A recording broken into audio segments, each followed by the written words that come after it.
Blog Talk Radio. Good morning out there in Blog Talk Radio land and Rainbow Soul, wherever you guys are on iTunes. I hope our iTunes listeners found other ways to tune in because I know they shutting that down. But we have people who tune in off the shelf from around the world, and it is a beautiful Saturday morning, last Saturday in June, you guys. We're having for July, but I want to wish you a happy June 29th, and you are absolutely listening to the Winning Book Radio Show, Off the Shelf. There is still time for you to go out and tell your family, your friends. You don't want somebody who loves books to miss Off the Shelf. There's still time for you to go out and tell your friends, your family, that they can catch Off the Shelf. It's every Saturday morning, 11 a.m. Eastern Standard Time or New York City time. The dial-in is 347-994-3490.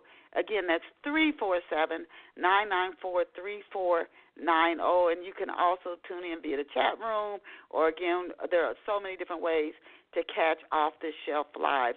Before I introduce today's fabulous guest to you, I want to leave this thought from Simone de Beauvoir with you. Change your life today. Don't gamble on the future. Act now without delay. You know, change is always occurring. This is something I always remind myself.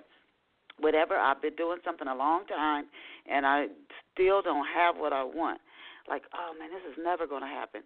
But I tell myself change is always occurring. There's no way to prevent it. There's 7 billion plus people crying out for something right now, and it's going to blast off change.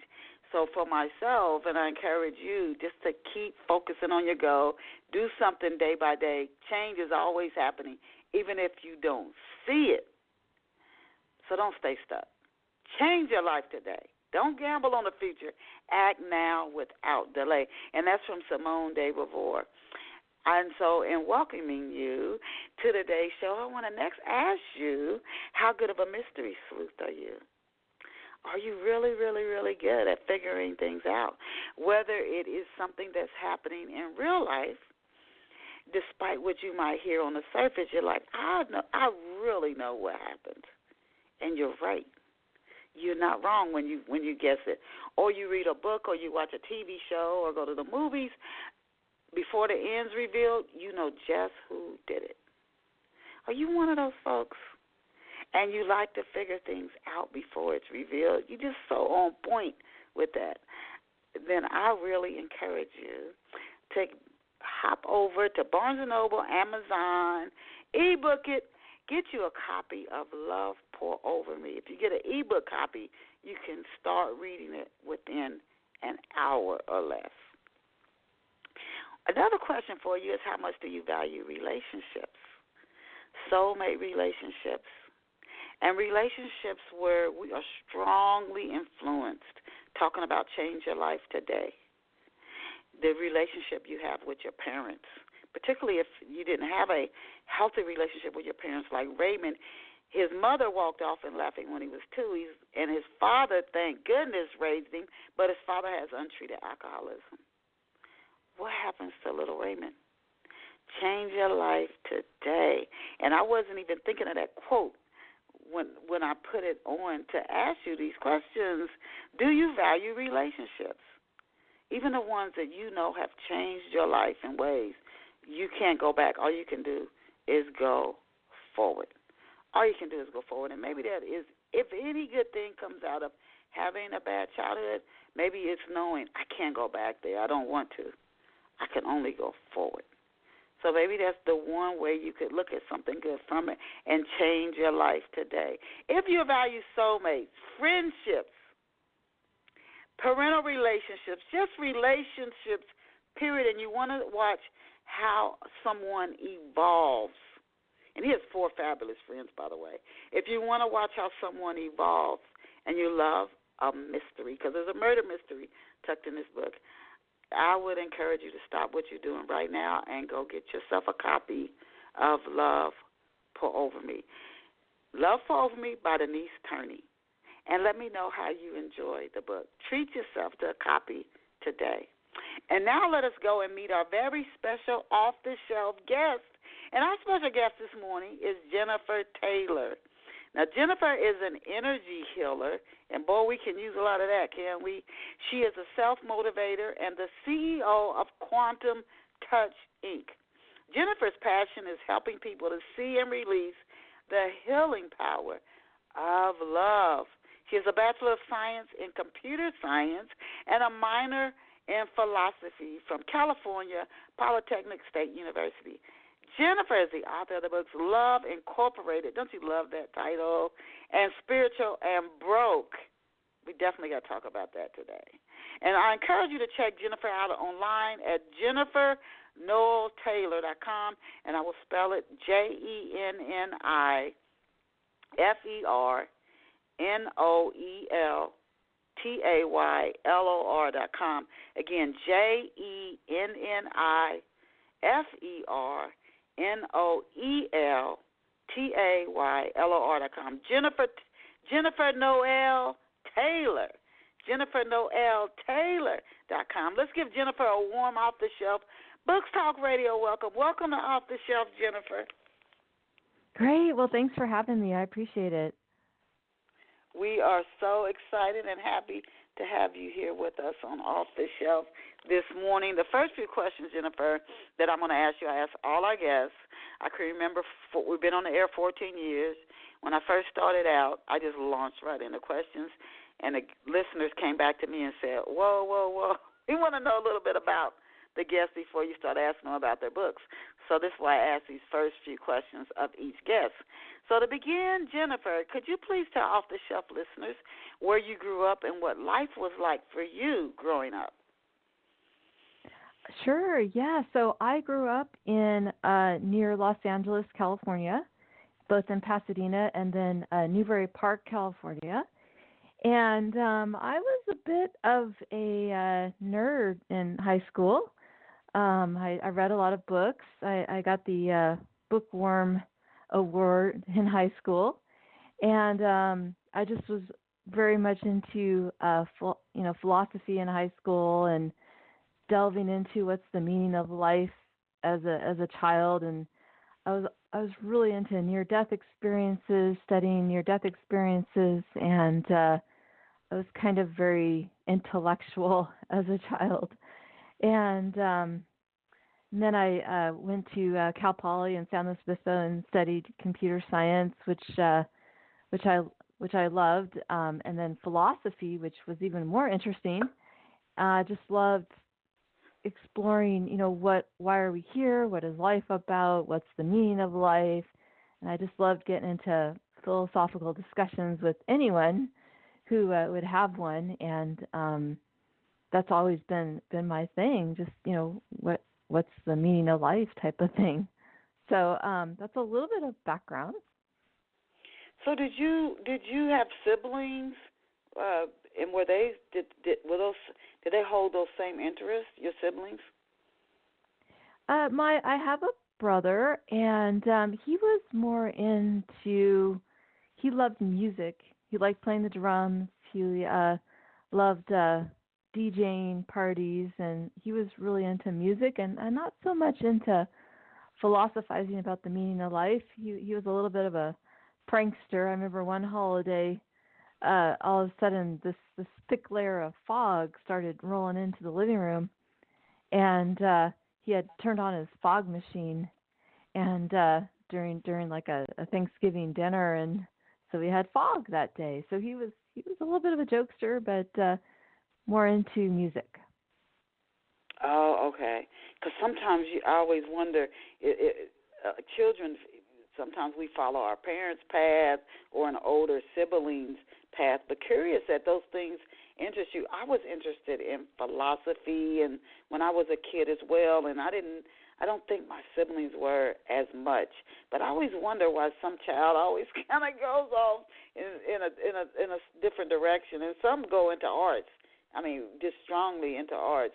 So when you were a kid, saying that, Jennifer, when you were a child, grew up and you majored in computer science, which you enjoyed, and then philosophy. But when you were like 6 to 8 years old, what did you dream of becoming when you were a kid? So when I was younger, I actually dreamed of getting into medicine and studying medicine. I was fascinated by how the body works. Yeah, and so actually now I'm sort of into medicine at this point with the energy medicine, not the traditional medicine, but working with helping people facilitate the healing process. So I sort of circled back around into what I was interested in as a child. But yeah, I was fascinated by medicine actually. So healing's always been something on your radar, it seems like. So asking, now that you work in healing, we had somebody on a few weeks ago who started as an attorney, and now she's in healing and using horses to help people heal. But why did you decide, okay, you wanted to be medicine, healing, energy healing. What attracted you to computer science? It seems like a world away. It really interesting about that, I actually chose it because it was easy. I actually was more interested in medicine, and I just decided to do computer science because I found it to be super easy, and I took kind of the easy way through college, and so I didn't pursue my dream at that point. I just took what I thought was a fairly easy career and major. Computer science, easy. Mm-hmm. I would think the opposite. You must have really have done well in school. It's and computer science is an in-demand field, and probably when you were entering it, I can only imagine it's just growing with AI and technology. Technology is at the core of almost everything right now. Now, did you work in that field? And I was going to ask you, was your job in technology financially rewarding and mentally challenging, especially since you found it easy? So my first job out of college, I worked at a large company, and I did testing on computer software and tested database software. And I found the job super easy, and to the point I was really bored. And I always was ahead of schedule. A boss would assign me work, and I'd get it done in a day. It just was super easy and a bit boring, to be honest. And so that's one reason I switched careers, just because it was too easy almost. It just wasn't that exciting to me. Wow, I find that I would just think the opposite of that field. And it you know what, and that's so important, even though it was financially rewarding, goes back to another guest we had on who made such good money. And I've heard other people say it. They made really good money at their job. So I'm going to ask you this next. If your job was financially rewarding, why wasn't it more fulfilling? Why do you think you didn't feel fulfilled? Because we always think if you're making good money, you should just be on top of the world. I don't feel that money is necessarily the most fulfilling part of life. And even if you have multiple millions of dollars, there's a lot of people who are wealthy but feel impoverished spiritually. And I feel like it's that way because money is so transitory and doesn't have a lot of intrinsic meaning. Money is more of a tool to accomplish something in the world. So money is just like a medium. It's just a transference of energy. So when you have a lot of tools but don't really have a purpose, it feels a little bit empty. So in my case, even though I made a lot of money in software, I felt like I wasn't really on purpose, that I wasn't really doing what I came here to do, that I wasn't doing my life purpose. So even though the money was there, I felt very empty because I think money just isn't that satisfying. Wow. Even if you have a lot of it, yeah. So somewhere in us, we must know why we came here. Somewhere in us, I wonder, where did it start? From humans we were once all what you consider homeless, because there were no houses for any of us to live in. None. We went to caves. We lived wherever we slept. And then we built houses later. But how did we get from where we started to where people are? We actually measure people now by what they wear. When we were first here, none of us had on any clothes. We measure people by what they wear, what's the designer name, how much did it cost, how big is your house, or how tiny is your house, how much do the things you have cost, how much money you make for you, and none of this was here when we started. So do we forget, get caught up and forget, why did I really come here? Why did I really come here? So I want to ask you this next. So if somebody is feeling, and I've heard stories of people who struggle with this, I know I got a good job, but I don't feel like I belong in this job. How afraid, because you left. So for those who, and it might be somebody listening who's dealing with domestic violence or something where they feel, if I leave, the danger is going to be so much worse, I will just have to stay and be miserable. How afraid did you feel when you decided to leave a regular paycheck and follow your passion? I have to say that I was basically so depressed at my job. Like I had hit kind of rock bottom as far as my depression, that I was excited to leave. I didn't really care anymore. I didn't really care if I ran out of money or had, no means anymore. It didn't bother me at that point because I was so happy to leave and do something different. And I was really happy that I finally found my life purpose. So I felt excited, and I didn't feel any fear at all because I just had felt like I'd hit rock bottom. And I think for people, if you're dealing with something like domestic violence, at some point, if you get to that point where you feel like there's no hope and I'd rather die, at that point, that's when it's actually, I feel like, easy to leave, because if you're thinking I'd rather die, at that point you can leave and it's better than death. At least that's the thought process. So I was super excited to leave my job. Okay. So you weren't, because here's a hot topic right now. And I hear Ariana, who started Huffington Post, talk about it, and others. I've seen it on Entrepreneur Inc. I think it was on one or maybe both, is burnout. And that's where people are just running so hard, or you're not doing what you really want to do, but maybe the money's good, so it feels hard to leave. So I encourage any of our listeners, going back to that quote, not even thinking of time, is you got to change today. Don't gamble on the future, or at least start making, maybe you do a side job for a while. A guy who's redesigning my website told me he switched gears because he told himself he had a bad accident. He told himself you have to get motivated. You need something to motivate you. So sometimes you got to switch gears so you feel more engaged again. So, Jennifer, I want to ask you this. For those who might be feeling stuck, and I felt that way before in my life, and it's a horrible feeling, or somebody dealing with depression, or they feel miserable, and they're afraid to leave, or a bad relationship, a bad job. They're scared. They're really scared. What are energy fields for where this fear comes from, and when you know you're going the right way? Jennifer, could you tell us what energy fields are? And do each of us have an energy field?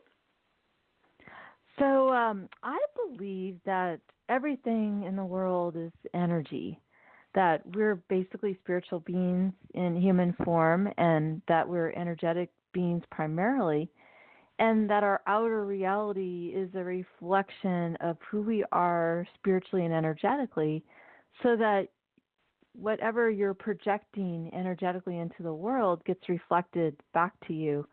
So your financial situation, your job situation, your relationship, it's all self-generated as a reflection of what you're projecting into the universe.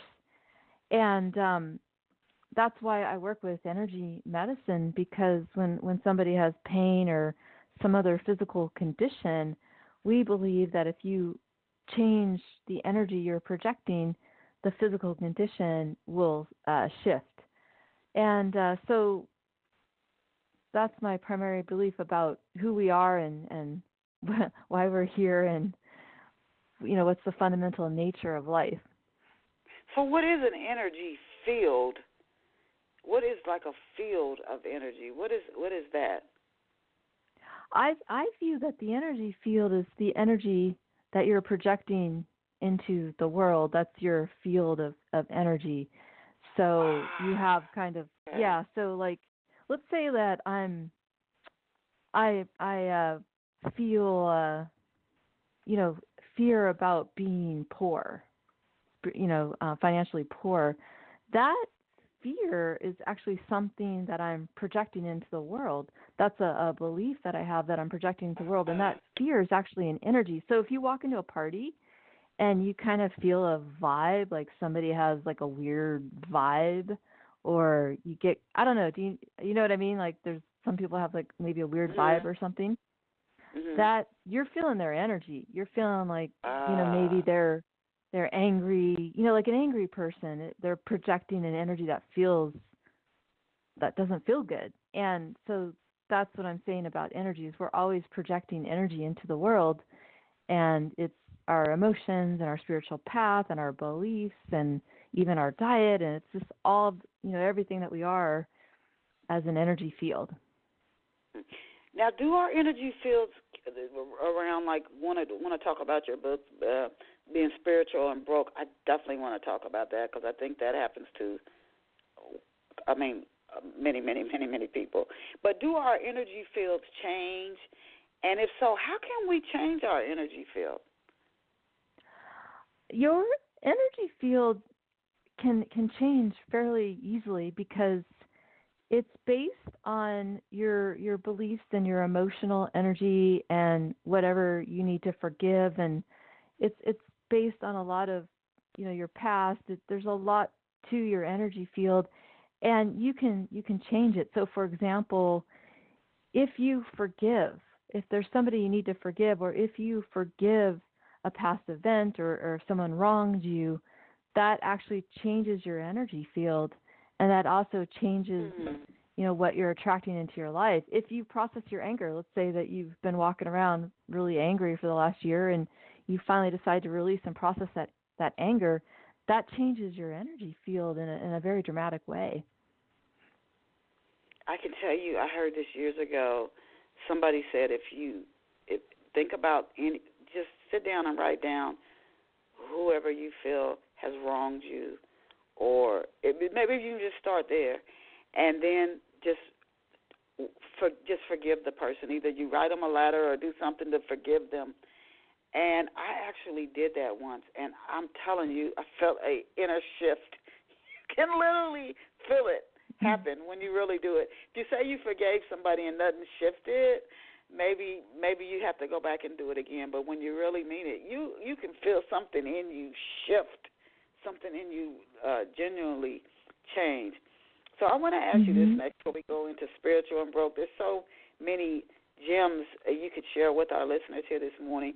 Are there signs that we are being, another term I'm hearing a lot lately is, are there signs that we are being authentic versus unauthentic? Yeah, I feel like there's a lot of signs that you're living your authentic truth. One is peace. When you're authentic, you're at peace. You're creating peace, and your life becomes more peaceful. So if your life has a lot of peace to it, and a lot of calm, and a lot of ease, I believe that's a big sign that you're being 100% authentic.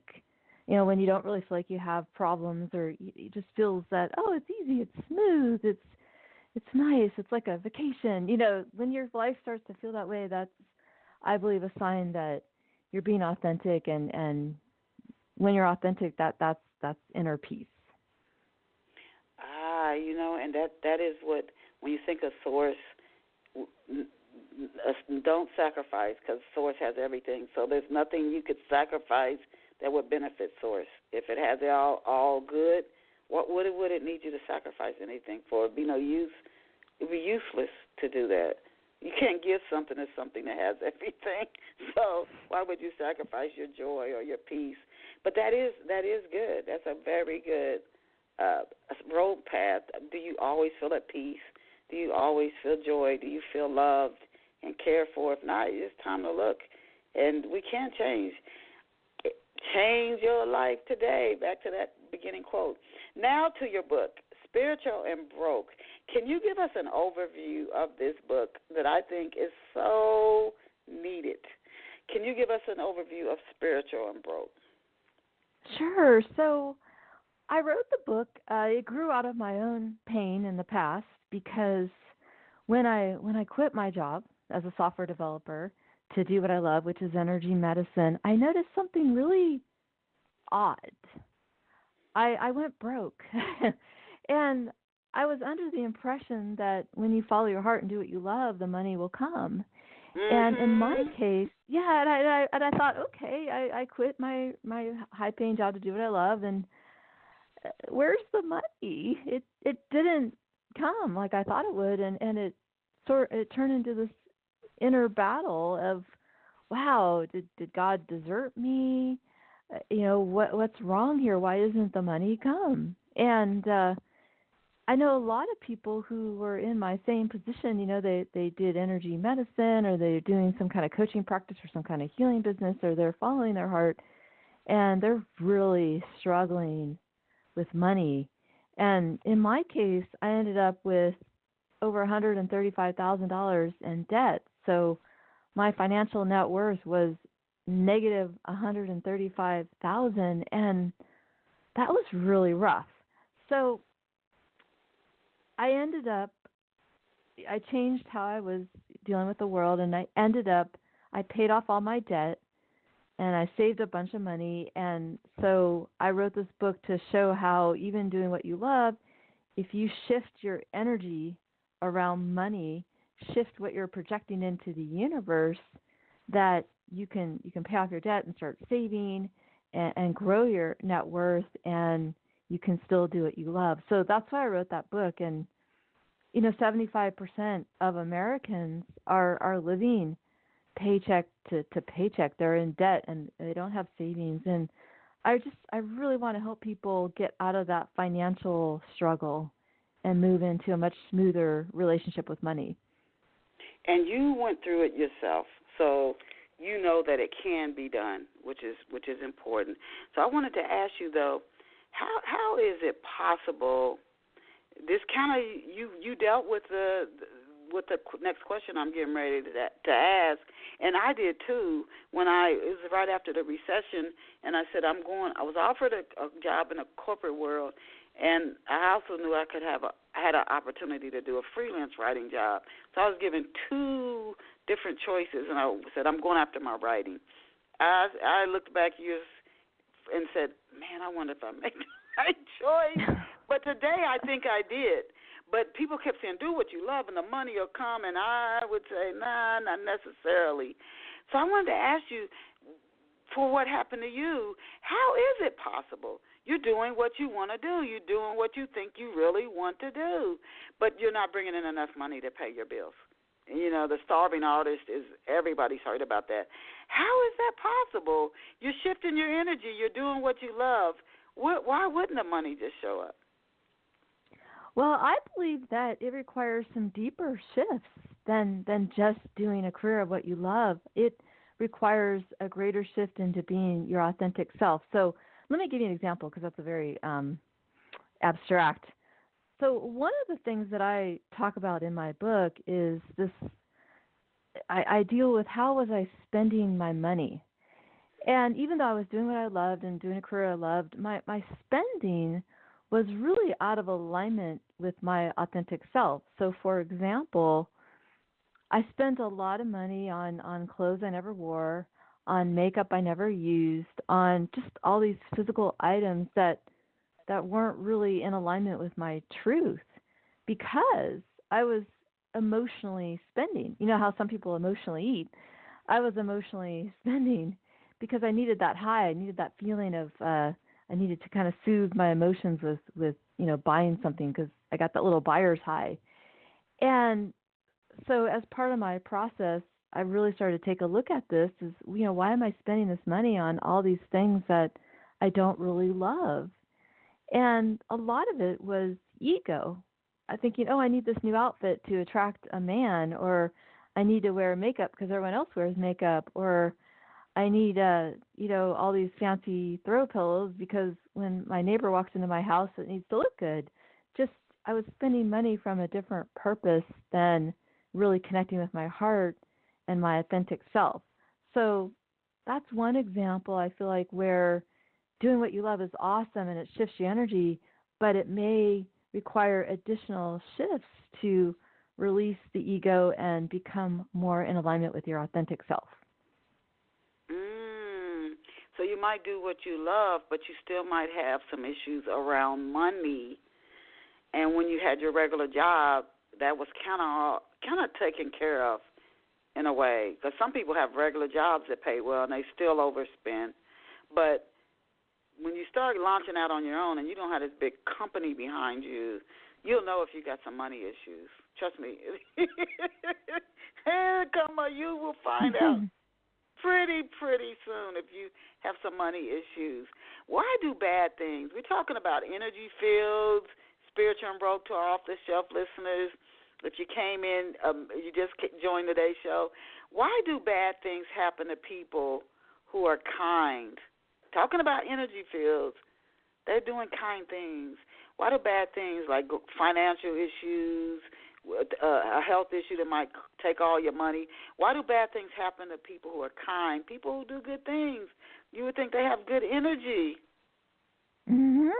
Yeah, this is one of my conundrums that I discussed in the book is, okay, now I'm doing what I love. Why do bad things happen? And this took a lot of soul searching for me to come to some conclusions around this because it's a really difficult topic. When you see some of the sweetest people in the world and they get cancer, they have a tragic accident in their family, or just all this horrible stuff, and you think, why that person? And this is a really hard topic too because it's really, how does the universe really work is what it comes down to. And the universe, I feel like, is basically our purpose here is spiritual growth. So that's one of the things to keep in mind, that the priority of the universe isn't necessarily to give you lots of money or the relationship of your dreams or good health. The priority of the universe is to entice people to grow spiritually. So if you think about it that way, if a person isn't being fully authentic, even if they're helping others, if there's things that they still need to grow spiritually, then sometimes it happens through negative, what we consider negative events. So, for example, our reality is a realm of energy, like we're talking about. So everything is energy. So the idea is that to grow spiritually, sometimes these negative things happen to shift our energy. And so, for example, in my book, I talk about a really bad experience that happened to me. And really, it was an opportunity to grow and forgive a lot of anger that I was holding on to. So I believe that even if we're out helping others, there still may be things that we need to learn and grow spiritually. And so that's kind of my big brief, I can delve more into it, but that's a very brief summary of why I feel like bad things happen to good people. Still need some growing to do. Yeah, if we're eternal beings, it can be difficult in this world to not be short-sighted and very limited in your view. But if you look at it from the big picture, even then it still seems a little unfair, I have to admit. But if the end result is growth and you do the right thing, then maybe you look back. And I've heard people say they look back later if they did the work and they say it wasn't. They're almost glad that the event happened so they could grow. Now, how in the world, Jennifer Taylor, did you dig out of $135,000 of debt? How did you dig out of that? So the first thing that I had to contend with was, what was my consciousness around money? Because that's really, I feel like, what creates problems for people is their relationship with money. It's similar to food. If you have a kind of a strange relationship with food, it might lead to obesity. Same thing with money. So my energy, my relationship with money was creating a lifestyle where I was spending more than I made. So I had to unpack that and say, well, why am I generating this lifestyle where I spend more than I make? And the first thing I had to look at was this feeling like that I was feeling like a victim to my circumstances. I felt like a victim to the IRS. I felt like a victim to God, because I was feeling like a martyr for my cause. I was deeply entrenched in this victim mentality, and I felt powerless. I felt hopeless. I felt like there's no way I'm getting out of debt. So I had to unravel my victim consciousness. That was the first step I needed to take, was to say, all right, I'm going to end feeling like a victim and take back my power around money. And that was the first powerful decision I made, because that actually started a big shift in my life around money. So that was step number one. And then I have a whole bunch of other steps that I describe in my book regarding how to deal with, spending more than you make, how to make more money, because that's, again, a balanced situation where we can balance our money by making more and spending less, and how to follow your divine guidance around money.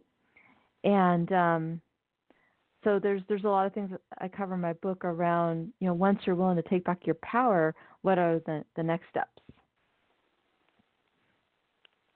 Don't feel like a victim, because we actually have a hand in sometimes a lot of the experiences that we find ourselves in. It's not something I want to admit at all, but it happens.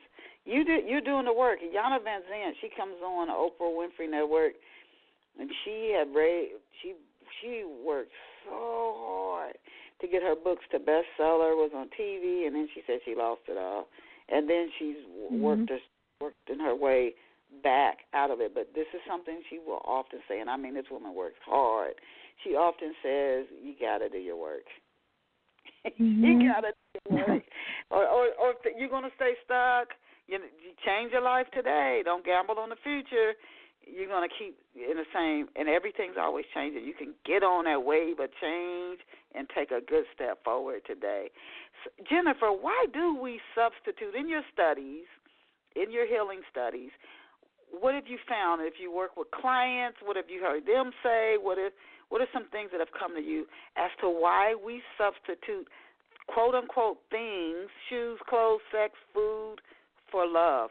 Why do we substitute things for love? I think that many people feel depressed and disheartened and sad and disconnected. So all these things like chocolate, booze, clothes, shopping, these things provide, I feel like, a temporary high. So if I buy a new pair of shoes, or if I buy a piece of chocolate, or whatever it is, for a brief period of time, I have kind of a high going, and it's brief, but it kind of helps with the fundamental pain sometimes that people feel. I think a lot of people feel that their life sucks, that they're a victim, that there's nothing they can do, so the only recourse they have is to get high here and there to kind of make life bearable on some level. And I think that's where addiction starts. It's just, I need to make it through the day and I'm miserable. So that's why we substitute, I believe, because it's a temporary fix and it's quick and it's easy. Temporary fix and it's quick. So we don't want to do the work. And you can do a lot of work and not see results, not feel results. And then you start, well, it's not worth it. I'm putting in too much and I'm not getting anything out. But you got to keep anything out of it. Yeah. You gotta keep going forward. Oh my God, I'm like telling part of my story. You still gotta keep going forward because everything is always changing. I want to talk next about and I want to in coming out of debt for those who are like in the bondage of financial debt. Did you create a budget? Did you just say, I'm sticking to my budget, I'm not going to go out and buy any more shoes, clothes, I'm only going to have so many pairs, I'm only going to spend so much on entertainment a month? In your practical step-by-step digging out that we can share with our listeners, what tips could you share? So first of all, I did not do a budget. I had a hard time. I don't know about other people, but budgets are really hard to stick to. And I tried to do a budget, and I couldn't stick to it. I tried to cut up my credit cards, and then the next day I was fishing through the trash, putting my credit cards back together with duct tape. It just didn't work. I failed. It was like trying to follow a diet. Diets generally, they feel like constriction, and it's really hard to follow a diet. And for me, it was really hard to follow a budget. So I tried, but budgets didn't work. So I had to go deeper. I had to understand, why am I constantly spending more money than I make? Because that was the root of the problem. And that took actually some self-evaluation, really. So instead of a budget, I started looking at what's going on within me that's creating this lifestyle where I'm just constantly spending more money than I make. Because that's the ultimate problem, right? Is that people who are in debt and people who are struggling, it's always that we spend more money than we make. And I learned that in my life, no matter how much I made, I'd always spend a little more than I made, no matter how much I made. And I really had to look at that saying, like, what is going on with me energetically, spiritually, emotionally, where this is the case? And I noticed that people of all income levels who I've talked to, people who are struggling, no matter what they're making, they're just spending a little more than they make every month. There's just a little bit of bleeding. So I had to look at this and say, all right, I'm taking responsibility for the fact that I spend more money than I make. It was a harsh reality to look at that and say, I got to take responsibility for this. I got to stop feeling like a victim, because it's not the IRS's fault. It's not my credit card's fault. It's I generated my debt. And then I had to look at, every time I spent money, I had to ask myself a very difficult question. And that question was, am I trying to buy love, or am I buying something that I love? And I recognized that every time I spent money, for the most part, I was trying to buy love. I was trying to fill a hole. I was trying to be more attractive to men. I was trying to impress my neighbor. I was trying to distill this gap that I felt, this feeling of incompleteness, disconnection, depression, whatever it is. I was trying to soothe my emotions through buying stuff. And when I started to ask myself this question, I naturally started to spend less money, because I really came to terms with the fact that I really wasn't buying stuff that I loved. And I know we all do this. We go and buy stuff that we never wear, or we buy stuff we never use, or we buy another sweater even though we already have 50 sweaters. And that takes a lot to face that, saying, wow, I'm emotionally spending right now. I don't really need another sweater. I don't even love this sweater that I'm buying. I'm just starting to fill this need to fill a gap. So that was the one thing I had to really unravel. Yeah. Doing the work. You got to ask yourself these hard questions. It's tough to look within and then do that work. And sometimes part of you might be resisting it, so you just got to just keep going and going and going and going and going. And it's day by day work. And once you get past that one thing, boop, here comes something else to work on. I know. It's like a never anything.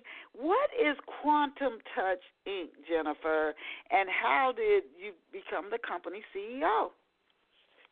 So, quantum touch really interesting since we're on the topic of energy fields. Quantum Touch is an energy medicine company where we teach people how to facilitate their own healing using, you guessed it, energy. And I actually ended up becoming the CEO of this company 17 years ago. And 17 years ago, I got a download from the universe, the still small voice or whatever people call it, that energy medicine was my life work. And I knew it was, I just felt super excited that that was my life work. It always felt like the right thing for me to do. And shortly after I received that download, I met the founder of Quantum Touch, and eventually, due through a long story, which I described in my book, I ended up being the CEO of the company. But it was a really magical series of synchronicities of how that happened. But I love it because if we can really start to look at the world in terms of energy, that everything is frequency, that we're frequencies of energy, and that what's in our life and our problems are just basically a reflection of the energy we're projecting into the world, it's a game changer. It is a game changer because once you realize that, you have this incredible ability to, as you said, change your life. And that's what I want to help people realize is that you do have the capacity right now to change your life for the better. And you can do it. You can shift your energy. And that's what I love about energy medicine is it gives people an empowered feeling about their life. You know, that is, it's something, and I heard that with I don't know if it was A Course in Miracles, how it came about, or a book I read. I think it was A Course in Miracles. It's almost like when you're ready, other people will just suddenly appear. It's almost, it's amazing. Opportunities will just show up. When you're ready, I can think even myself when I enlisted in the Navy. I worked at Target in Knoxville, and I passed this Navy recruiting station and never even saw it. And then I guess when I was ready to enlist, suddenly I'm like, oh, I saw it for the first time. And if you ever see things happen where you don't even notice stuff until you're ready, and then it's like, oh, what's that building over there? Because you're ready. Or people just suddenly show up in your life. So quantum physics, quantum touch, can you tell a little bit more specifically? Do you do one-on-one coaching? What are some of the services that our off-the-shelf listeners could take advantage of? And I think it's just fabulous how you ran into the owner of Quantum Touch when you were ready. But if you could just share some of the services that our listeners could take advantage of, even if they had to do it online. Sure, yeah. So we have a lot of different offerings. We have an online workshop. We have live workshops, which I really recommend. We have them all over the world. We have about 250 instructors teaching around the world. We have practitioners, so if you're just looking for a session, you can contact some of our practitioners and just get a session. We have some products on our store, but all of them revolve around energy medicine and working with energy. So we have a huge variety of services and products. So what does a typical workshop look like? What happens, like online? So let's say online, do you do one-on-one? How many people are in a workshop? What's going on? What does that workshop look like? So the online workshop is just a recording of a video that we shot of our level 1 workshop. And so people can do that at their own pace. And then what I really recommend is in any of this, the most important part is working on another person and experiencing what it's like to work with energy. So if you do our online workshop, having somebody you can work on is super important to fully understand the work. At a live workshop, it's a 2-day workshop. And at that workshop, you get plenty of opportunity to work on other people. And it's really cool because I feel like a lot of people see energy for the first time. They feel energy for the first time. They realize that they can help facilitate healing for other people. a lot of times we see people get out of pain at workshops. We see people actually have some sort of healing, right? So it's really amazing. Imagine as a student walking into a workshop and then you work on somebody and they're out of pain. That's quite an amazing experience. So I recommend these live workshops, and really easy 2-day workshop, and you don't have to have any special skills or prior experience. It's geared towards people who are really new to energy, and it's really amazing just to see how your energy can influence another person's healing process. Wow. Do you have any success stories? And when most of us think of, and I know Anthony Robbins, he doesn't, I don't do necessarily energy, but he did a lot of work in the mind because his childhood, he was so poor and he wanted to come out of that. But he does lean on energy a lot. He tried, I've never gone to any of his things, but just get your energy up, up, up. He's really big on using that to help bring about change. So he has his success stories. Do you have any success stories with the Quantum Touch workshops or any other work you guys could do that you could share one or two without giving a person's name? Share one or two success stories that came out of the workshop. Yeah, we have a lot of healing stories on our website. There's a whole section of healing stories. We have hundreds and hundreds and hundreds and hundreds of them. I'll share some stuff that I've done. I work on friends right now. I don't actually have a practice because I'm so busy running the company. But one time a friend called me and said, I broke my arm. I forget the name of the bone, but it was a bone in their arm. And they said it didn't heal correctly, and the doctor needs to re-break it so it'll heal properly. And they said, can you please do some energy on it? And she was living away, so I had to do distant healing on it. So I spent a half an hour doing energy healing on her arm. And she contacted me the next day and said, well, good news, it actually re-healed itself properly, and the doctor doesn't need to break it. Wow. So it just kind of reformed her arm. Yeah.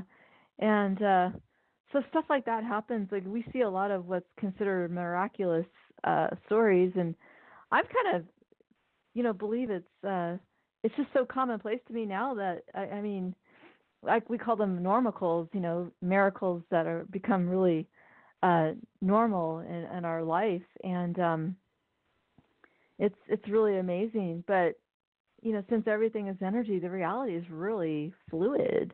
So things like that can happen a lot with energy healing. That is pretty impressive. Not so much impressive, but the blessing is, I think, as we all heal, if and I believe we're all connected, it just helps everything.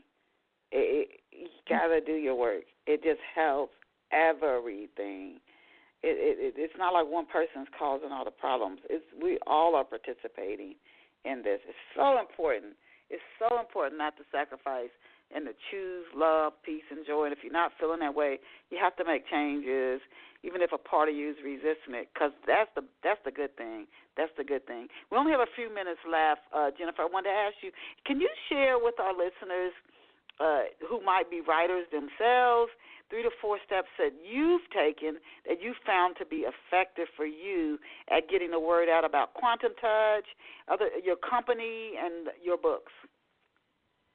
As far as marketing, the 2 things that I found to be very effective are word of mouth. It just spreads naturally. So I believe if you are providing a really great product, people tend to share it, and it just spreads. So we've grown a lot with word of mouth. The other techniques that I use that have been really effective are email marketing, using an email program and having subscribers to your list and sending out newsletters and updates. I've found that to be super effective.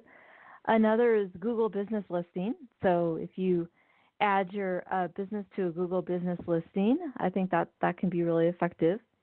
And the fourth one is just doing your work to maintain a really positive attitude, because that shifts how your business does, and keeping the energy really high in your company, treating your employees well, treating your customers well, just keeping the vibe really high, and that will change, who you're attracting and how the work spreads.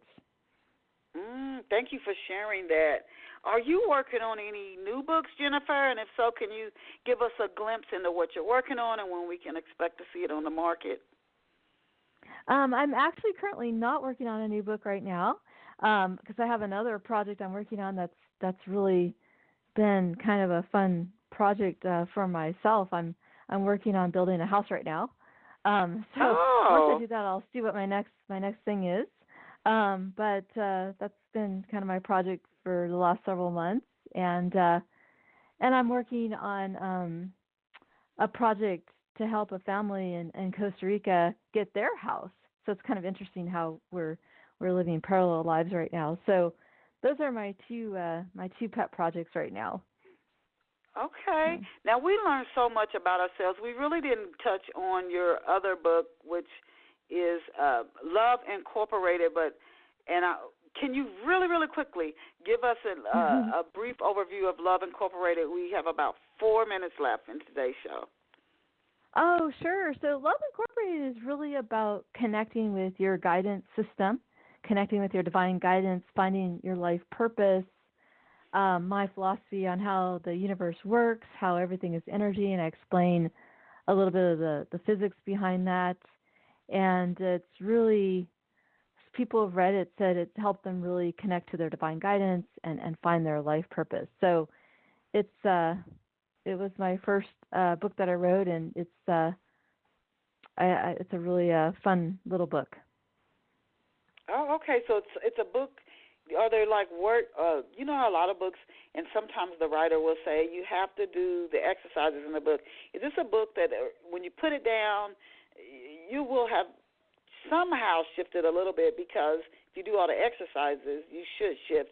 Is it a book you just read, or is it a book that requires some activity from you through exercises that you complete?